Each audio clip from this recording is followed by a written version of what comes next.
이와 같이 집사들도 정중하고 일구이연을 하지 아니하고 술에 임박히지 아니하고 더러운 일을 탐하지 아니하고 깨끗한 양심에 믿음의 비밀을 가진 자라야 할지니 이에 이 사람들을 먼저 시험하여 보고 그 후에 책망할 것이 없으면 집사의 직분을 맡게 할 것이요 여자들도 이와 같이 정숙하고 모함하지 아니하며 절제하며 모든 일에 충성된 자라야 할지니라. 집사들은 한 아내의 남편이 되어 자녀와 자기 집을 잘 다스리는 자일지니 집사의 직분을 잘한 자들은 아름다운 지위와 그리스도 예수 안에 있는 믿음의 큰 담력을 얻느니라. 아멘. 오늘은 사도 바울이 디모데에게 집사 직분의 자질, 또 그 집사 직분이 얼마나 영광스러운지를 우리에게 설명해주고 있습니다. 우리는 디모데 전서를 통해서 지금 어떤 문맥 가운데 장로의 직분의 자질, 또 집사 직분의 자질을 이해하고 있는지를 상고했었는데요. 사실은 이제 디모데전서 초반에 보면 이제 거짓 교사들을 비판했고 거짓 교사들을 경계하고 있는 이야기를 하다가 이제는 그럼 참된 지도자는 누군가, 참된 일꾼은 누군가에 대해서 설명합니다. 교회에 마땅히 지도자가 되어야 될 사람들은 어떤 사람이어야 되겠는가. 또 여기서 집사라고 하는 직분은 사실은 일꾼을 가리키는 건데 그런 일꾼이 되어야 될 교회의 공적인 직책을 가져야 될 그 사람들은 도대체 어떤 사람이어야 하는가라고 이야기를 하고 있는 것이죠. 우선은 우리가 9절 말씀이 오늘 말씀의 핵심이겠어요. 사실은 장로들도 그렇고 장로는 당연한 겁니다. 가르치는 자기 때문에 당연히 우리가 무엇을 믿고 있고 또 무엇을 위해서 살고 있는지를 정확하게 알고 그래 가르쳐야 될 거 아니겠어요? 그래서 집사 직분을 이야기할 때는 이 부분을 조금 더 강조한 겁니다. 장로 직분은 어차피 가르치는 직분이니까 그건 뭐 두말할 것도 없기 때문에 그렇죠. 집사 직분의 중요한 점 9절에 보면 깨끗한 양심에 믿음의 비밀을 가진 자라야 할지니 집사 직분을 가질 수 있는 사람은 바로 믿음의 비밀을 가진 자라야 한다라고 이야기하죠. 이 믿음의 비밀이 뭘까요? 바로 복음을 이야기하겠죠. 우리 고린도전서 2장을 잠시 가보겠습니다. 고린도전서 2장 6절부터 한번 보겠습니다. 고린도전서 2장입니다. 6절부터 그러나 우리가 온전한 자들 중에서는 지혜를 말하노니 이는 이 세상의 지혜가 아니요 또 이 세상에서 없어질 통치자들의 지혜도 아니요 오직 은밀한 가운데 있는 하나님의 지혜를 말하는 것으로서 곧 감추어졌던 것인데 하나님이 우리의 영광을 위하여 만세전에 미리 정하신 것이라. 이 지혜는 이 세대의 통치자들이 한 사람도 알지 못하였나니 만일 알았었더라면 영광의 주를 십자가에 못 박지 아니하였으리라. 기록된 바 하나님이 자기를 사랑하는 자들을 위하여 예비하신 모든 것은 눈으로 보지 못하고 귀로도 듣지 못하고 사람의 마음으로 생각하지도 못하였다 함과 같으니라. 오직 하나님의 성령으로 이것을 우리에게 보이셨으니 성령은 모든 것 곧 하나님의 깊은 곳까지도 통달하시느니라. 그러니까 이거는 들어도 듣지 못하고 보아도 보지 못하는 겁니다. 그럼 무엇이 비밀일까요? 7절에 보니까 오직 은밀한 가운데 있는 하나님의 지혜를 말하는 것이로서 꼭 감춰졌던 것인데 하나님이 우리의 영광을 위하여 만세 전부터 미리 정하신 것이라. 그게 뭐죠? 영광의 주를 십자가에 못 박은 것, 그죠? 즉 예수님의 십자가의 그 복음, 그죠? 그 복음의 진수를 깨달은 자, 그 복음을 알고 그 복음에 감격하며 그 복음을 힘있게 담대하게 전파하는 자, 그죠? 이 사람들이 사실은 이 집사 직분에 합당한 자인 거예요. 이게 기본인 거죠. 단순히 집사라고 하는 직분뿐만 아니라 우리가 마땅히 구원의 확신 그리고 십자가의 비밀을 알고 있는 것은 또 성령님을 통해서, 여기 보니까 인간의 지혜로 할 수 없다라고 하죠. 성령님이 우리에게 보이셨다. 그래서 성령님을 통해서 알게 된 그 비밀을 지니고 있는 자, 그런 자들이 바로 집사직분에 합당하다라고 이야기를 하고 있는 것입니다. 자, 왜 그런가? 이 집사직분뿐만 아니라 이 장로직분도 그랬고 모든 우리의 교회의 어떤 직책도 사실은 이게 밑바탕이 돼야 되는 겁니다. 사도 바울이 지금 강조하고 있는 것은 교회의 일이라고 하는 것은, 교회에서 봉사를 한다는 것은, 또 교회에서 우리가 무엇인가 하나님 앞에 헌신한다는 것은 억지로 하지 않는 거예요. 빌레몬에게 편지를 보내서 사도 바울이 그러죠. 내가 마땅히 너를 이 오네시모를 네가 받아주는 것이 네가 마땅하고 나는 충분히 너에게 명령할 수 있는 지위에 있으나 나는 너에게 명령하지 않고 대로 부탁한다.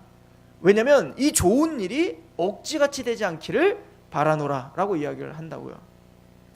그러니까 주의 일이란 그 어떤 일도, 장로된 직분도 집사된 직분도 또 그 어떤 일도 자발적이고 기쁜 마음으로 하나님께 드려서 하는 그 직분이어야 된다라고 하는 것을 이야기하는 거예요.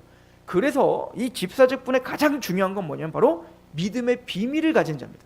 그 십자가의 은혜를 정말 깨닫고 그 십자가의 사랑을 알아야 그 알미 있어야 우리의 생각과 가치관이 변화되고 우리가 실제적인 삶으로 또 우리가 교회에서 또 성제들에게 섬기는 삶을 살 수 있죠. 그래서 로마서 1장부터 11장까지 그 십자가의 복음의 비밀, 믿음의 비밀을 설명하는 거 아니겠어요? 오직 의인은 믿음으로 말미암아 산다.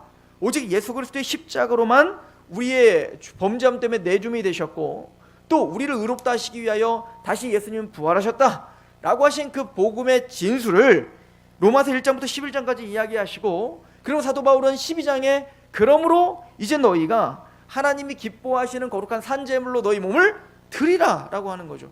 그러니까 너희가 그런 은혜가 안다면, 그 은혜 가운데 감격했다면 그 은혜 안에 있으므로 우리가 우리의 삶을 마땅히 내어드리는 것이 합당하지 않겠는가 라고 이야기를 하고 있어요. 고린도 후서 한번 가보세요. 고린도 후서 5장입니다. 사도 바울은 이렇게 이야기를 합니다. 고린도 후서 5장 11절,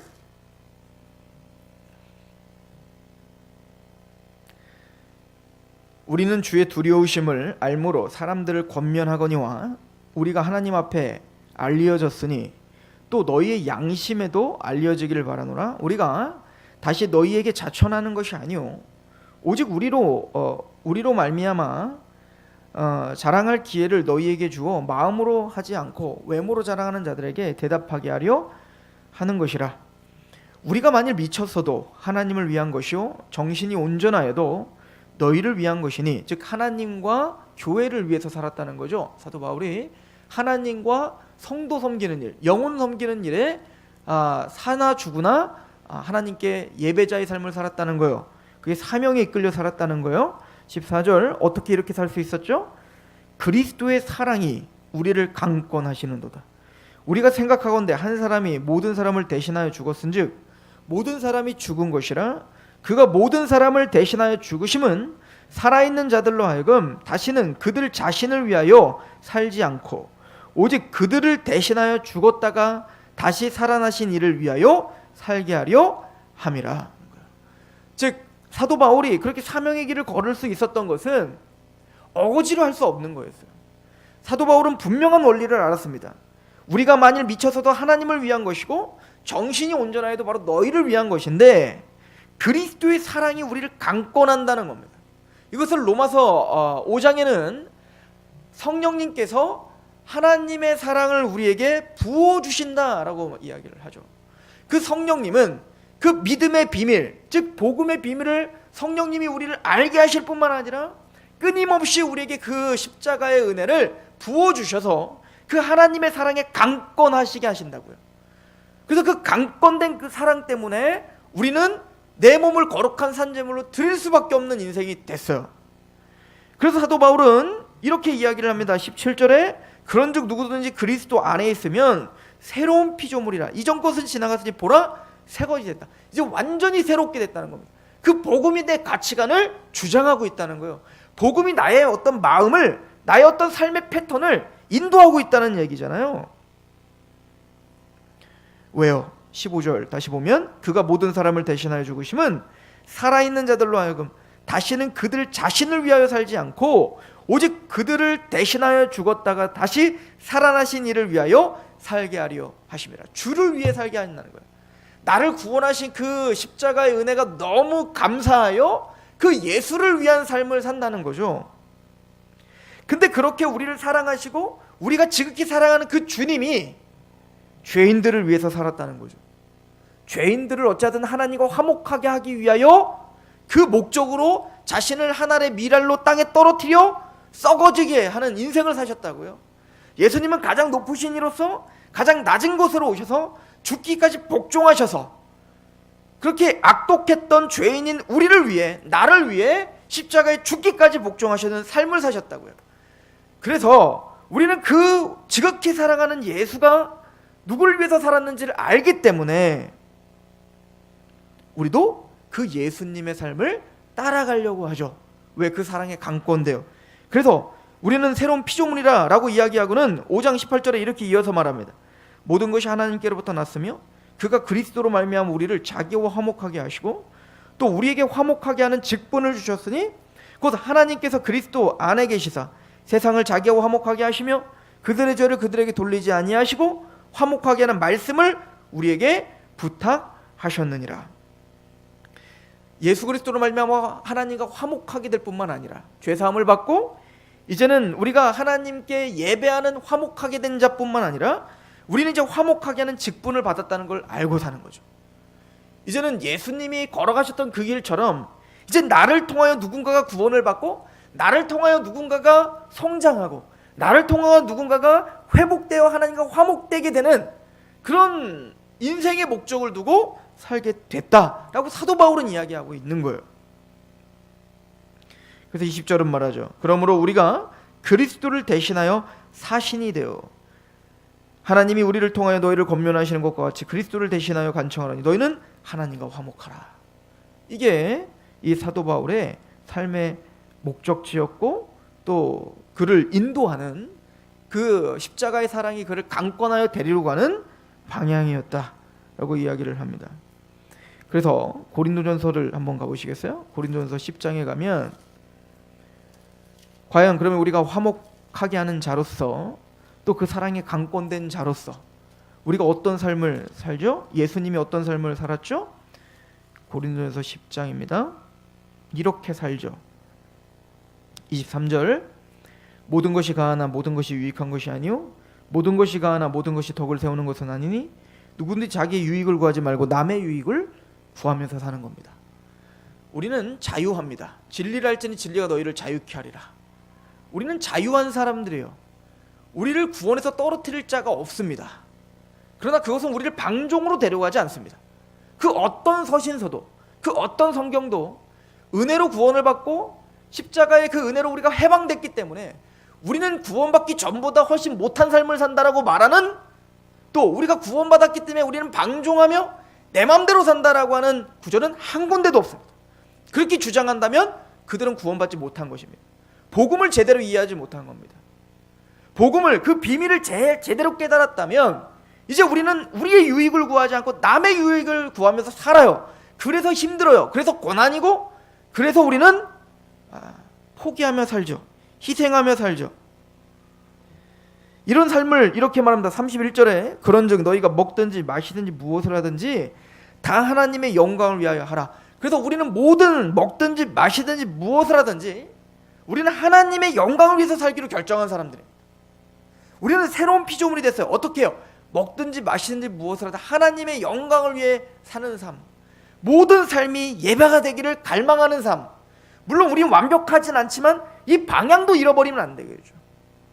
우리는 하나님의 영광을 위해 삽니다. 그럼 하나님의 영광을 위한 삶이 뭔데요? 32절 유대인에게 헬라인에게나 하나님의 교회이나 거치는 자가 되지 말라는 겁니다. 나를 절제해야 됩니다. 내 몸을 복종시켜야 됩니다. 어쨌든 그들 앞에서, 세상 사람들 앞에서, 또 많은 타인들 앞에서, 믿음이 연약한 자들 앞에서 나를 절제하고 모든 것이 가나 모든 것이 유익한 것은 아닌 거예요. 나를 포기하고 자기를 포기하고 자기 십자가를 지고 걸어가야 돼요. 어떻게 해요? 33절 나와 같이 사도 바울을 말하죠.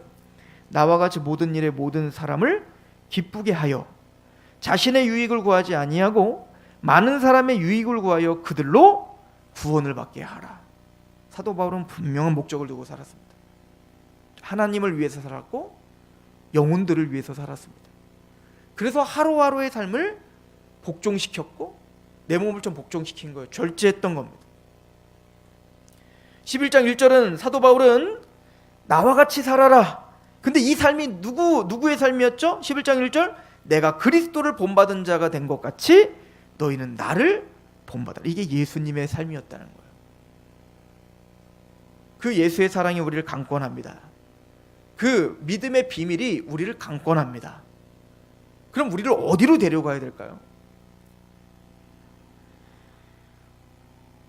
그 믿음의 비밀은 그 사랑이 우리를 강권하면 하나님 사랑이 하나님과의 관계가 회복돼서 하나님의 사랑이 회복되면 이 사랑은 반드시 형제에게로 흘러나와 내 이웃을 내 몸처럼 사랑하라가 되는 거예요. 반대로 하나님과의 관계가 끊어져 예배가 무너진 가인은 하나님과의 관계가 끊어질 뿐 아니라 그 즉시 아벨을 쳐 죽이는, 그래서 보여지는 형제와도 관계가 끊어져 버리는 거예요. 반대로 우리가 하나님과 관계가 회복되어 그 비밀을 안다면 이 비밀을 갖고 있는 그 사람은 그 사랑이 보여지는 형제에게로 갈 수밖에 없게 됩니다. 그래서 이것을 이제 고린도서 11장에 너희는 그리스도를 내가 본받은 것처럼 너희도 그리스도를 본받아라 라고 이야기를 하고, 고린도전서 12장에는 은사장이 나왔던 거예요. 너희들이 각종 하나님에게 주신 받은 은사들이 있다. 섬기는 자는 섬기는 것으로, 물론 이건 로마서 12장에 있는 얘기지만요, 가르치는 자는 가르치는 것으로, 그죠? 봉사하는 자는 봉사하는 것으로, 충성하는 것으로, 그렇게 너희가 받은 대로 한다. 고린도전서 12장의 말대로 하면 예언의 은사가 있다면 예언의 은사대로 이건 가르치는 겁니다. 또 방언의 은사가 있다면, 또 병 고치는 은사가 있다면, 여하튼 하나님이 우리에게 어떤 은사를 주시고 어떤 재능을 주시고 또 우리에게 어떤 맡겨주신 본분이 있다면 그것으로 자랑하지 말라는 거예요. 그것으로 나의 나됨을 자꾸 드러내고 그것으로 다른 사람들을 비판하고 다른 사람들을 찍어 누르는 데 사용하지 말라는 거예요. 그거는 은사를 은사답게 사용하지 못하는 겁니다.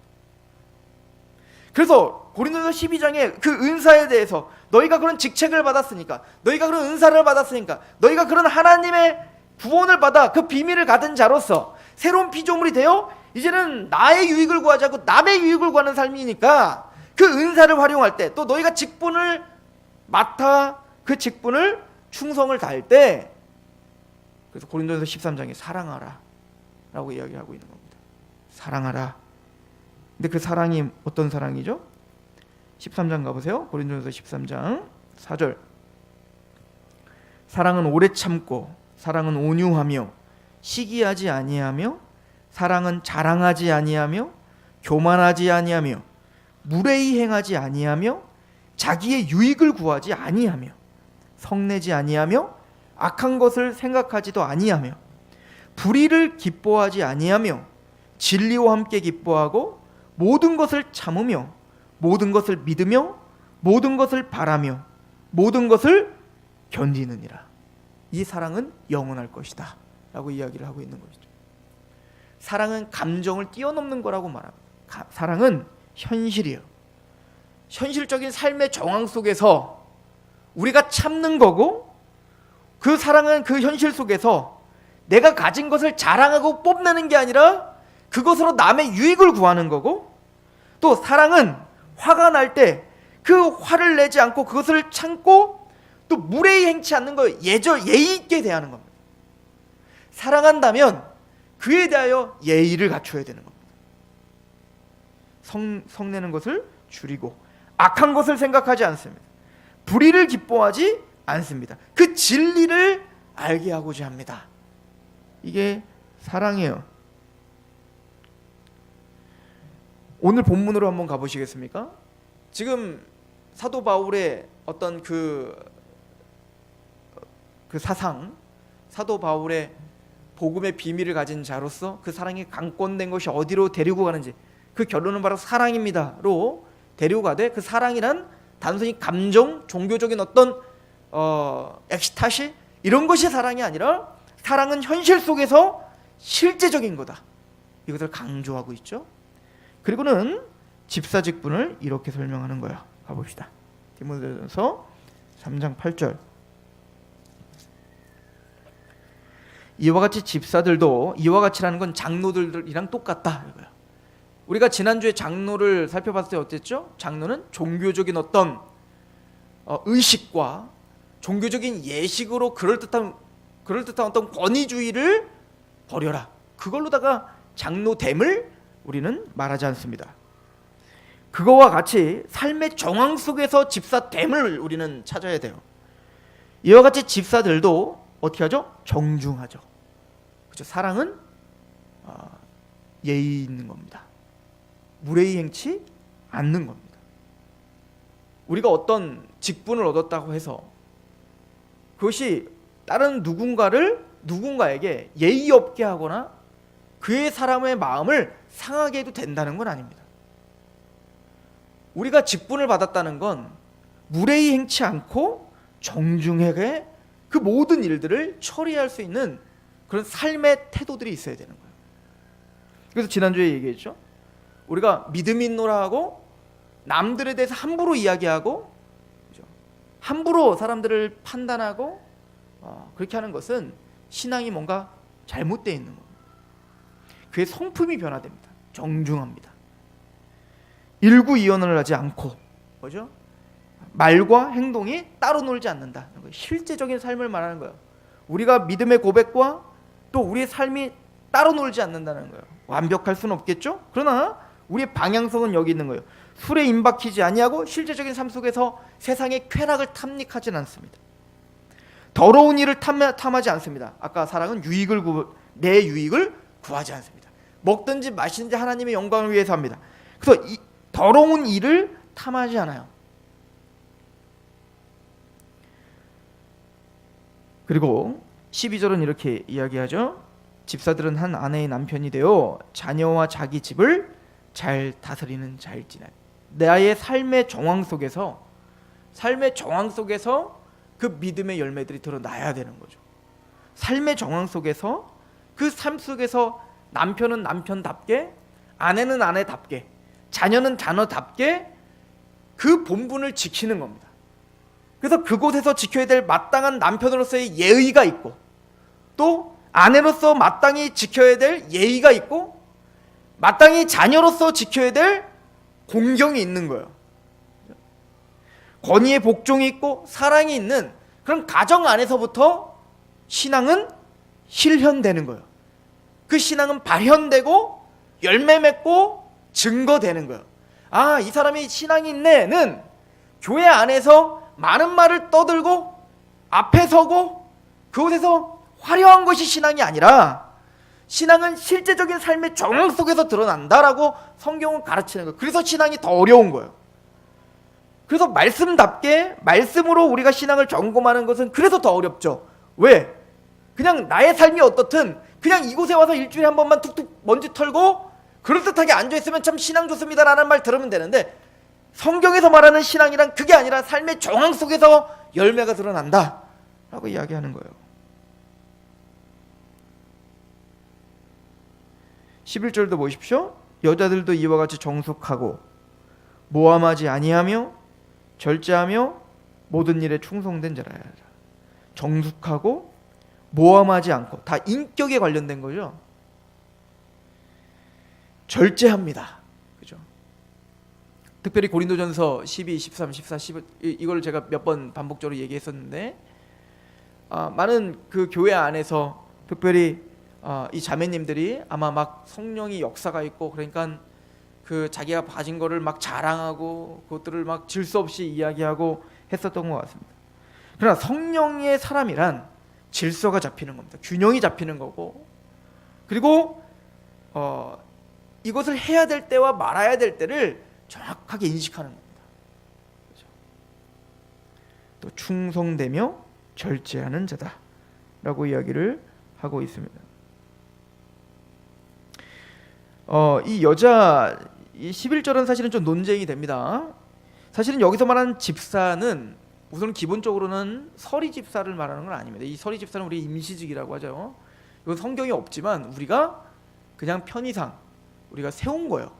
여기서 말하는 집사는 이때까지는 무슨 서리 집사 이런 게 어디 있었어요. 이런 여기서는 바로 일곱 집사, 초대교회 때 받았던 일곱 집사, 우리로 말하면 이제 안수 집사의 어떤 자격 조건을 이야기하는 것입니다. 그럼에도 불구하고 아마 여자들도 그 교회 안에서 그렇게 하나님의 일꾼으로서 충분히 그렇게 사역하고 그렇게 인정받고 또 교회 기둥과 같이 역사를 했었던 것 같습니다. 그래서 그 사도 바울이 로마서에서 이제 사람들을 이렇게 추천하면서 16장 1절에 보면 내 사랑하는 일꾼 베베도라고 하죠. 그 일꾼이라는 말이 사실은 이 집사와 비슷한 말이에요. 일꾼이다 이렇게 말하는데 교회 그 일꾼을 베베, 이 베베는 여자거든요. 그러니까 그 교회 안에서 여자들도 충분히 그렇게 일꾼으로서 감당하고 있었던 것을 우리는 볼 수 있어요.